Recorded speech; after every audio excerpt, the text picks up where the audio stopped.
Hello বন্ধুরা, তোমাদের সকলকে স্বাগত জানাই আজকের নতুন ভিডিওতে। বন্ধুরা, মহান রাজনীতিক আচার্য চাণক্য বলেছেন, পয়সার ব্যবহার খুব চিন্তাভাবনা করে করা উচিত। কারণ পয়সা ভালো বন্ধুকে শত্রু আর আপনজনের মধ্যে দূরত্ব সৃষ্টি করে থাকে। এই দুনিয়ায় বেশিরভাগ লড়াই ঝগড়া পয়সার জন্যই হয়ে থাকে। এই জন্য পয়সার ব্যবহার করার সময় বুদ্ধিমান ব্যক্তিকে কিছু কথা অবশ্যই মাথায় রাখা উচিত। আচার্য চাণক্যের মতে, খারাপ ব্যক্তিদের সাথে ভুল করেও কখনো পয়সার ব্যবহার করা ঠিক না। যদি পয়সার ব্যবহার করতেই হয় তাহলে কোনো ভালো ব্যক্তির সাথে করা উচিত, এবং সেটাও খুব সাবধানে করা উচিত। খারাপ ব্যক্তির সাথে পয়সার ব্যবহার করাটা তোমাদের বোকা হওয়ার লক্ষণ। ভালো মানুষ তোমাদের দ্বারা উপকৃত হওয়ার কথা সারা জীবন মনে রাখে আর বিপদের সময় তোমাদের সাহায্যও করে থাকে।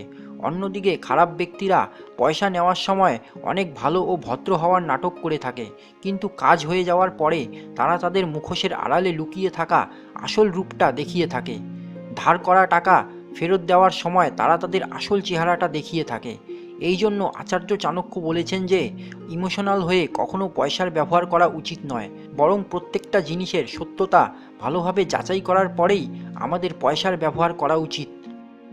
বন্ধুরা, তোমাদের যদি এই ছোট ভিডিওটি ভালো লেগে থাকে তাহলে অবশ্যই লাইক ও শেয়ার করতে ভুলো না। আর ভিডিওটি তোমাদের কেমন লাগলো তা কমেন্ট করেও জানাতে পারো। আর চ্যানেলটিকে যদি সাবস্ক্রাইব না করে থাকো তাহলে সাবস্ক্রাইব করে দিও। তোমাদের সকলকে ধন্যবাদ জানাই ভিডিওটি দেখার জন্য। দেখা হবে পরবর্তী ভিডিওতে।